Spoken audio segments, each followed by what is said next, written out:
तर सकाळ सकाळ वैष्णवीने आंघोळ केली आणि त्यानंतर म्हटलं आता दरवाजाला तोरण बनव. तिने बनवलेले नाही, परंतु चाललंय तिचं आता बनवायचं. तिला सांगितलंय असं असं बनव म्हणून. तर झेंडूचे फुलं आणि आंब्याचे पानं आणलेले आहेत. तर अर्ध बनवायचं झालंय, आता अर्ध बनवायचं राहिलंय. तर चला आता वैष्णवी आंब्याचं तोरण कसं बनवते ते लास्टला मी तुम्हाला दाखवते. आंब्याचे पानं स्वच्छ पाण्याने धुतले आणि त्यानंतरच मग तोरण बनायला घेतलं. तर चला आपण आता सर्वात आधी दरवाजाला तोरण बांधूया आणि त्यानंतर आपण जी पूजा करायची आहे ती करून घेऊया. तर इकडं आता गणपतीचं डेकोरेशन करून झालेलं आहे. तर ओम आणि साहेब आता तयार झालेले आहेत. आता गणपती बाप्पाला आता दुकानातून आणायचं आहे, कारण की आपण अगोदरच बुकिंग केलेली होती. फक्त आता गणपती बाप्पाला घेऊन यायचं. जा बरं आता तुम्ही लवकर. कुठं चालला? घरी नाही बेटा, गणपती बाप्पाला आणायला चाललो होतो. ओमला माहित नाही आहे ना? माहिती आहे ना, मग तू का असं बोलतो? मग जा. हा थंडी आहे ना, तुला स्वेटर घालायचंय का? लईच थंडी आहे त्याच्यामुळे स्वेटरच द्यावं लागेल. पातळ आहे ना टी शर्ट देऊ. नीरू पातळ आहे ना त्याच्यामुळे वाजेल त्याला. धर ओमला थंडी वाजायला लागली. ओम गणपती बाप्पाला घेऊन येशील ना आता तू?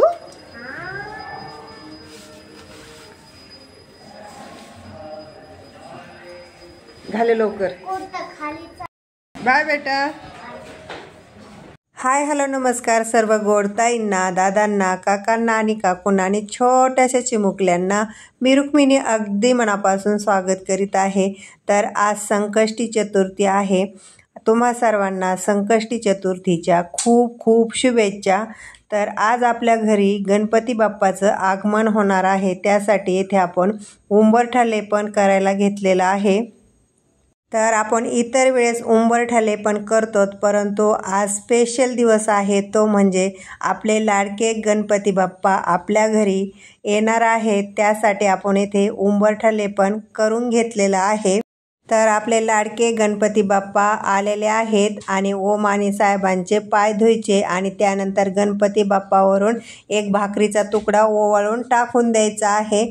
तर आपल्या घरामध्ये आता गणपती बाप्पा आलेले आहेत. तर गणपती बाप्पाच्या आवडीचे आपण इथे उकडीचे मोदक बनवलेले आहेत. काही स्टीम केलेले आहेत, काही स्टीम करायचे राहिलेत आणि जे स्टीम झालेले आहेत ते आपण आता ताटामध्ये काढून घेऊया. तर आज गणपती बाप्पाचं आगमन झालेलं आहे आणि गणपती बाप्पाच्या आवडीचंच आपण येथे प्रसाद बनवलेला आहे, उकडीचे मोदक. तर येथे आपले आता काही स्टीम करायचे राहिलेले आहेत, ते आपण आता स्टीम करायला ठेवूया. उकडीचे मोदक सहजासहजी प्रत्येकाला जमत नाहीत आणि ते व्यवस्थित करायला खूप वेळ लागतो. तर एवढे म्हणजे पहिल्या दिवशी आपल्याला 21 तरी मोदक बनायला हवे. तर वैष्णवीने हे तोरण बनवलेलं होतं, परंतु साहेबांना काय आवडलं नाही. त्यांनी परत आंब्याचे पानं आणले, धुतले, परत हळदी कुंकू याला लावलं आंब्याच्या पानाला. आता हे तोरण तयार झालेलं आहे, तर आपण आता दरवाजाला लावूया. तर आंब्याचं तोरण बनून झालेलं आहे. तर सर्वात आधी आपण आता दरवाजाला आंब्याचं तोरण लावून घेऊया. तर आपल्याला गणपती बाप्पाची स्थापना करायची आहे, त्यासाठी आपण सर्व पूर्वतयारी करून घेतलेली आहे, कारण की पूजेमध्ये भरपूर साहित्य लागतात, त्यामुळं विसरू नये. त्यामुळं मी सर्व पूर्वतयारी करून घेतलेली आहे. प्रसादामध्ये आपण 2 प्रकारचे मोदक बनवलेले आहेत. त्यानंतर आपल्याला पूजेमध्ये जेवढे साहित्य लागणारे आहेत पहा, पूर्ण ताटामध्ये मी काढून घेतलेले आहेत, म्हणजे एकही वस्तू आपल्याकडून विसरली जाणार नाही. त्यासाठी सर्व पूर्वतयारी मी करून घेतलेली आहे. आपल्याला 5 विडे ठेवायचे आहेत. त्यासाठी खारी, खोबरं, हळकुंड, सुपारी, नारळ, गूळ, पंचामृत, त्यानंतर आपण अभिषेकसाठी पंचामृत बनवून घेतलेलं आहे, पाणी, त्यानंतर आपण सर्व फुलंही घेतलेले आहेत. त्यानंतर दिवे जे आहेत ते सर्व तेल भरून ठेवलेलं आहे. तर अशा प्रकारे आपण सर्व पूर्वतयारी करून घेतलेली आहे, म्हणजे आपल्याला बिलकुल उठावं लागणार नाही पूजेमध्ये.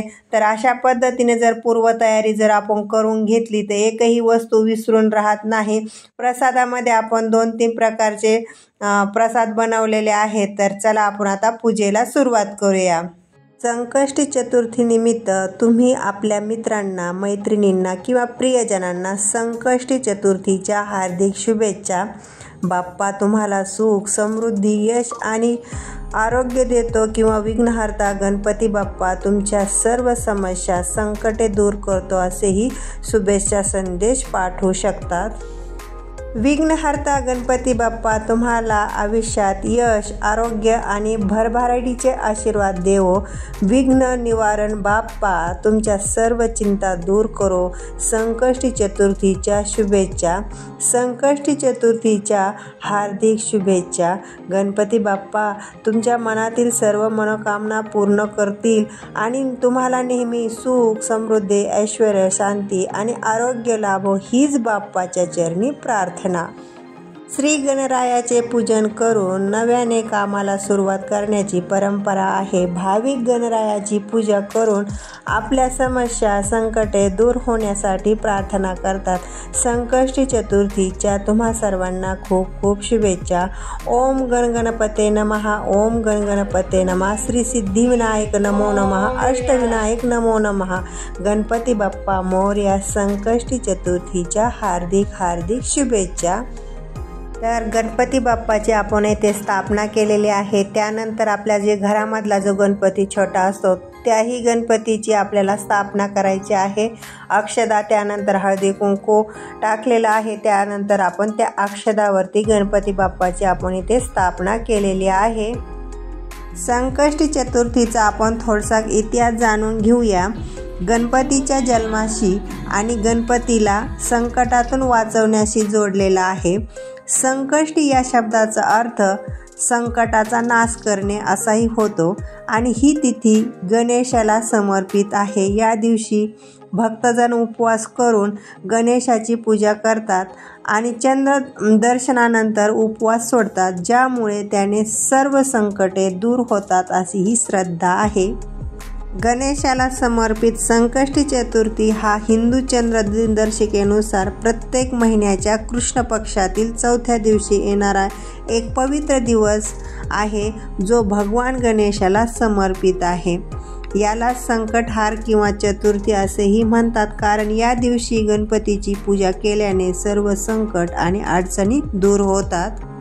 संकष्टी चतुर्थीच्या दिवशी स्त्रिया आपल्या मुलांच्या दीर्घ आयुष्यासाठी आणि सुखी जीवनासाठी उपवास करतात. निर्जळ उपवास करूनही चंद्रोदयानंतर गणेशाला अर्घ दिल्यानंतर हा उपवास सोडला जातो. अंगारकी संकष्टी चतुर्थी ही चतुर्थी जेव्हा मंगळवारी येते तेव्हा तिला अंगारकी संकष्टी चतुर्थी असेही म्हणतात.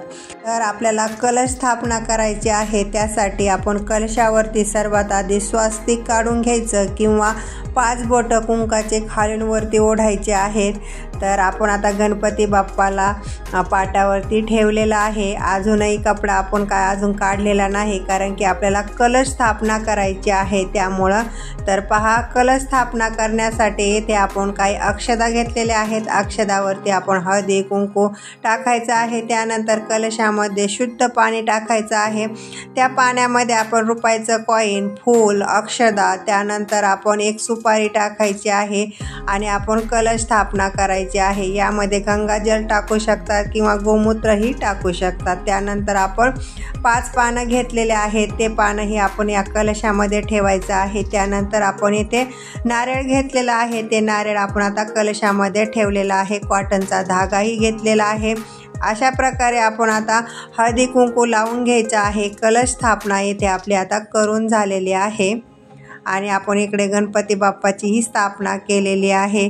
तर सर्व आपण आता पूर्वतयारी करून घेतलेली आहे. तर आपल्याला गणपती बाप्पाचा आता आपण कपडा काढून घेऊया. गणपती बाप्पा मोरया. मंगल मूर्ती मोरया. गणपती बाप्पा मंगल मूर्ती. तर तुम्ही पाहू शकतात एकदम सुंदर असे आपले हे गणपती बाप्पा आहेत आणि आपण आता पूजा मांडलेली आहे. तर आता आपल्याला आरती घ्यायची आहे. सर्व पूर्वतयारी करून घेतलेली आहे आपण. संकष्टी चतुर्थी हा व्रत अनादी काळापासून केला जात आहे आणि गणपतीला प्रसन्न करून सुख, समृद्धी, शांती प्राप्त व्हावी यासाठी भक्तांची ही श्रद्धा आहे। संकष्टी चतुर्थी हा दिवस हिंदू धर्मातील महत्त्वाचा दिवस आहे, जो विघ्नहर्ता गणपती बाप्पाला समर्पित आहे। या दिवशी भक्तगण उपवास करून गणपतीची पूजा करतात, जेणेकरून त्यांच्या जीवनातील संकटे दूर होतील आणि त्यांना सुख, समृद्धी मिळेल आणि मनोकामनाही पूर्ण होतील। स्त्रिया आपल्या मुलांच्या दीर्घ आयुष्यासाठी आणि यशस्वी भविष्यासाठी हा उपवास करतात। गणपती बाप्पाला दुर्वा वाहिलेले आहेत। आता छोट्या गणपतीला आपण आता दुर्वा वाहूया। प्राणप्रतिष्ठा आणायची ना।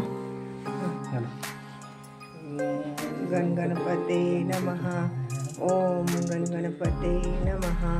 ओम माधवाय नमः। ओम गोविंदाय नमः। तर प्राण प्रतिष्ठान आणण्यासाठी आपण इथे हे अभिषेक घातलेला आहे।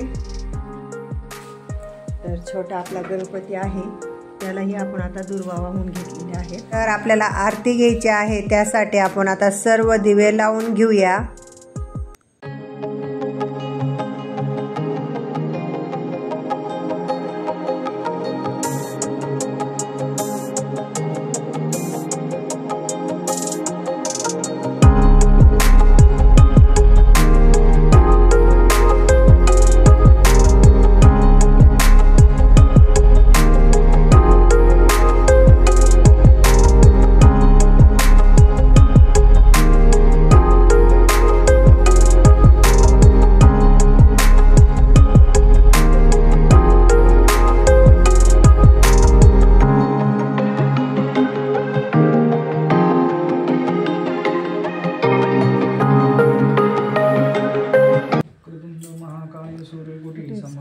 निर्विघ्नं कुर्मदेव सर्वकार्येषु सर्वदा।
तर गणपती बाप्पाची स्थापना झालेली आहे आणि आता एवढ्यात आरती पण झालेली आहे। सगळं जिथल्या तिथं झालेलं आहे। आणि माझा हा व्हिडिओ तुम्हाला कसा वाटला आहे कमेंट बॉक्समध्ये नक्की कळवा। परत भेटूया अशाच नवीन छानशा व्हिडिओमध्ये। तोपर्यंत धन्यवाद।